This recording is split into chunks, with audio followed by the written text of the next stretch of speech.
चलो जल्दी। गाड़ी लेने जा रहे हैं? हाँ जी। कौन से कलर की? वाइट। सर, ये रसगुल्ले का ओरिजिन कहाँ से हुआ? Odisha. Hey, who's the best actor in Bollywood? Ranveer.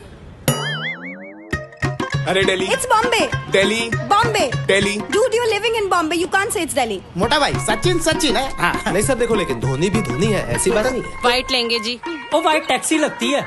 धूप देखिए कितनी है, वो रेड ना खड़ी खड़ी तप जाएगी। रणबीर रणवीर रणबीर रणवीर। देखो दादा, पहले बात तो है कि रसगुल्ला नहीं होता है, रसोगुल्ला होता है। बॉम्बे के बीचेस देखे हैं कभी? अरे बीचेस का हमें क्या करना है? तूने कभी दिल्ली मेट्रो देखी है? सर धोनी है सर। सचिन। सर धोनी है। गाड़ी के चक्कर में तो मैंने नई टर्बन ली है, मैचिंग।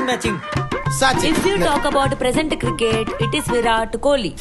अरे इतिहास का पन्ना उलाट करके देख लेना, रसगुल्ला बंगाल का है। Present is Virat Kohli. Virat Kohli बच्चा है मैडम यार। Dhoni Sachin Excuse me? कोहली। इस बार आप लोग वोट किसको करेंगे? मोदी। अच्छा, इस बार वोट किसको करेंगे? मोदी को। मोदी। मोदी। मोदी। बाकी किसी बात पर हम सहमत हो ना हो, बट जब बात वोट की आती है, आवाज मोदी आती है। फिर एक बार मोदी सरकार।